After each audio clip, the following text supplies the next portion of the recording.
श्रीमद भगवत गीता मराठी विवरण.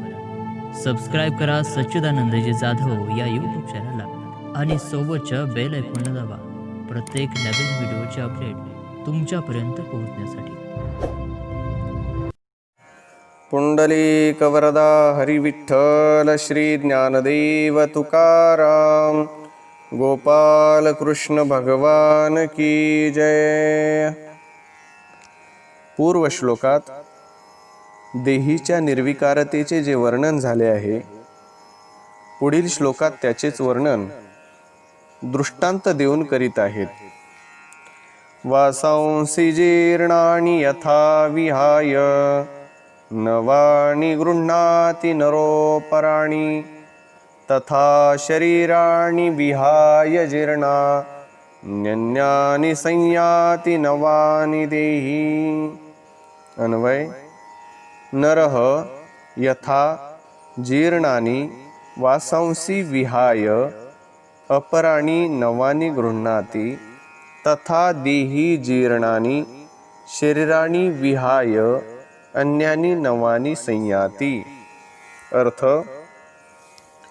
मनुष्य ज्याप्रमाणे जीर्ण वस्त्रांना टाकून दुसरी नवी वस्त्रे धारण करतो, त्याप्रमाणे देही जीर्ण शरीरांना टाकून दुसऱ्या नव्या शरीरात जातो.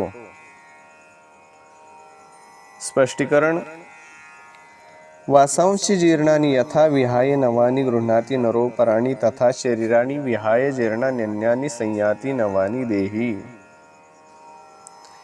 याच अध्यायाच्या 13व्या श्लोकात सूत्र रूपाने म्हटले गेले होते की धीर पुरुष देहांतराच्या प्राप्तीविषयी शोक करीत नाहीत. आता त्याच विषयाचे उदाहरण देऊन स्पष्टपणे सांगत आहेत की जसे जुन्या वस्त्राच्या बदलण्याने मनुष्याला शोक होत नाही, तसेच शरीरांच्या बदलण्याने सुद्धा शोक व्हावयास नको. मनुष्यच कपडे बदलतो, पशु पक्षी नव्हे. म्हणून कपडे बदलण्याच्या उदाहरणात नरह पद दिले आहे. हे नरह पद मनुष्य योनीचे वाचक आहे आणि यात स्त्री पुरुष, मुले मुली, तरुण म्हातारे इत्यादी सर्व येतात. जसे मनुष्य जुन्या वस्त्रांना सोडून दुसऱ्या नवीन वस्त्रांना परिधान करतो, तसेच हा देही जुन्या शरीरांचा त्याग करून नवीन शरीरात प्रवेश करतो. जुन्या शरीराला सोडणे याला मरण म्हणतात आणि नवे शरीर धारण करण्याला जन्म म्हणतात. जोपर्यंत प्रकृतीशी संबंध असतो तोपर्यंत हा देही जुन्या शरीरांना टाकून देऊन कर्मानुसार अथवा अंतकालीन चिंतनानुसार नवनवीन शरीरांना प्राप्त होत राहतो. येथे शरीर आणि या पदात बहुवचन देण्याचे तात्पर्य, जोपर्यंत शरीरीला आपल्या वास्तविक स्वरूपाचा यथार्थ बोध होत नाही तोपर्यंत हा शरीरी अनंत काळपर्यंत शरीर धारण करीतच राहतो. आजपर्यंत याने किती शरीरांना धारण केले याची गणतीही शक्य नाही. ही दृष्टी ठेवून शरीराणी या पदात बहुवचनाचा प्रयोग केला गेला आहे. तसेच संपूर्ण जीवांचा उल्लेख करण्यासाठी देही हे पद आले आहे.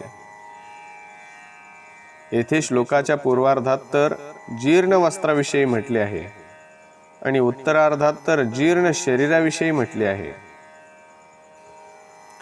जीर्ण वस्त्राचा दृष्टांत शरीराला कसा लागू होईल? कारण शरीरे तर लहान मुलांची आणि तरुणांची सुद्धा मरतात. केवळ म्हाताऱ्यांची जीर्ण शरीरे मरतात असे नाही. याचे उत्तर, शरीर तर आयुष्य संपल्यावर नष्ट होते आणि आयुष्य समाप्त होणेच शरीराचे जीर्ण होणे आहे. शरीर मग लहान मुलाचे असो, तरुणाचे असो अथवा वृद्धाचे असो, आयुष्य समाप्तीत ते सर्व जीर्णच समजले जाईल. या श्लोकात भगवंतांनी यथा आणि तथा पद देऊन म्हटले आहे की जसे मनुष्य जुनी वस्त्रे टाकून देऊन नवी वस्त्रे धारण करतो, तसेच हा देही जुन्या शरीरांना सोडून नव्या शरीरात प्रवेश करतो. येथे अशी शंका येते की जसे कुमार, तरुणावस्था व वृद्धावस्था आपोआप प्राप्त होतात, तसेच देहांतराची प्राप्ती आपोआप होते. येथे तर यथा आणि तथा असे अर्थ निघतात, पण जुनी वस्त्रे टाकण्यात आणि नवे वस्त्रे परिधान करण्यात तर मनुष्याची स्वतंत्रता आहे, पण जुनी शरीरे सोडण्यात आणि नवी धारण करण्यात देहीची स्वतंत्रता नाही. म्हणून येथे यथा आणि तथा कसे युक्त ठरू शकतील? याचे समाधान असे आहे की येथे भगवंताचे तात्पर्य स्वतंत्रता, परतंत्रता दाखविण्यात नाही, तर शरीराच्या वियोगाने होणाऱ्या शोकाला नाहीसे करण्यात आहे. जसे जुने वस्त्र टाकून नवे वस्त्र धारण केल्यावरही धारण करणारा तोच असतो, तसे जुन्या शरीराला सोडून नवीन शरीरात प्रवेश झाल्यावरही देही जसाच्या तसाच निर्लिप्त रूपाने राहतो. म्हणून शोक करण्याचा विषयच राहत नाही. या दृष्टीने हा दृष्टांत योग्यच आहे. दुसरी शंका अशी येते की जुने कपडे टाकण्यात आणि नवे वस्त्र परिधान करण्यात तर सुख होते, पण जुने शरीर सोडण्यात आणि नवीन शरीर धारण करण्यात दुःख होते. म्हणून येथे यथा आणि तथा कसे वापरता येईल? याचे समाधान असे आहे की शरीरांच्या मृत्यूचे जे दुःख होते ते मृत्यूमुळे होत नाही, तर जिवंत राहण्याच्या इच्छेमुळे होते. मी जिवंत राहावे अशी अंतःकरणात जगण्याची इच्छा असते आणि मरावे लागते, त्यामुळे दुःख होते. तात्पर्य, जेव्हा मनुष्य शरीराशी एकात्मता करून घेतो तेव्हा तो शरीराच्या मरणाला आपले मरण मानतो आणि दुःखी होतो. परंतु जो शरीराशी एकात्मता ठेवीत नाही त्याला मरण्याचे दुःख होत नाही, उलट आनंद होतो. जसे मनुष्य वस्त्राशी आपली एकात्मता मानत नाही म्हणून कपडे बदलण्यात त्याला दुःख होत नाही, कारण तेथे त्याचा हा विवेक स्पष्ट जागृत राहतो की कपडे वेगळे आहेत आणि मी वेगळा आहे. परंतु जर लहान मुलाचे कपडे बदलले तर तो जुने कपडे सोडताना आणि नवे कपडे धारण करताना सुद्धा रडतो. त्याचे हे दुःख केवळ मूर्खपणाचे आणि नासमजीचे असते. या मूर्खपणाला नाहीसे करण्यासाठीच भगवंतांनी येथे यथा आणि तथा पद देऊन कपड्याचा दृष्टांत दिला आहे. येथे भगवंतांनी कपडे परिधान करण्यात गृह्णाती क्रिया दिली, परंतु शरीरांच्या धारण करण्यात संयाती क्रिया दिली. असा भगवंतांनी क्रिया भेद का केला? लौकिक दृष्टीने अज्ञानामुळे असे दिसते की मनुष्य आपल्या जागीच राहून वस्त्र धारण करतो, पण देहीला देहांतर प्राप्तीच्या वेळी दुसऱ्या देहात जावे लागते. या लौकिक दृष्टीनेच भगवंतांनी क्रियाभेद केला आहे. विशेष गोष्ट, गीतेत येन सर्वमिदं ततं नित्य सर्वगत स्थाणो इत्यादी पदांनी देहीला सर्वत्र व्याप्त, नित्य, सर्वगत आणि स्थिर स्वभावाचा म्हटले. तसेच संयाती नावानी देही शरीरम यदवाप्नोती इत्यादी पदांनी देहीच्या दुसऱ्या शरीरात जाण्याविषयी म्हटले गेले आहे. तर जो सर्वगत आहे, सर्वव्याप्त आहे, त्याचे जाणे येणे कसे? कारण जो ज्या देशात नाही त्या देशात गेला तर त्याचे जाणे म्हणता येते, आणि जो दुसऱ्या देशात आहे तो या देशात आला तर त्याला येणे म्हणतात. परंतु देही विषयी तर दोन्ही जुळत नाही. याचे समाधान असे आहे की जसे एखाद्याची बाल्यावस्थेतून तरुण अवस्था होते, त्यावेळी तो म्हणतो की मी तरुण झालो आहे, परंतु तो स्वतः वास्तविक तरुण झाला नाही, तर त्याचे शरीर तरुण झाले. म्हणून तरुण अवस्थेतही तोच आहे. परंतु शरीराशी तादात्म्य मानल्यामुळे तो शरीराच्या परिवर्तनाला आपल्यात आरोपित करतो. तसेच येणे जाणे वास्तविक शरीराचा धर्म आहे, पण शरीराशी तादात्म्य असल्या कारणाने तो आपल्यात येणे जाणे मानतो. म्हणून वास्तविक देहीचे कधीही कोठे येणे जाणे होत नाही. केवळ शरीराच्या तादात्म्यामुळे त्याचे येणे जाणे भासते. आता हा प्रश्न येतो की अनादी कालापासून जे जन्म मरण चालत आले आहे त्यास कोणते कारण आहे? कर्माच्या दृष्टीने तर शुभाशुभ फल भोगण्यासाठी जन्म मरण होते, ज्ञानाच्या दृष्टीने अज्ञानामुळे जन्म मरण होते, आणि भक्तीच्या दृष्टीने भगवंतापासून विमुख झाल्याने जन्म मरण होते. या तिन्हीतही मुख्य कारण असे आहे की भगवंतांनी जीवाला जे स्वातंत्र्य दिले आहे त्याचा दुरुपयोग केल्याने जन्म मरण होत आहे. आता ही जन्म मरण परंपरा कशी नाहीशी होईल?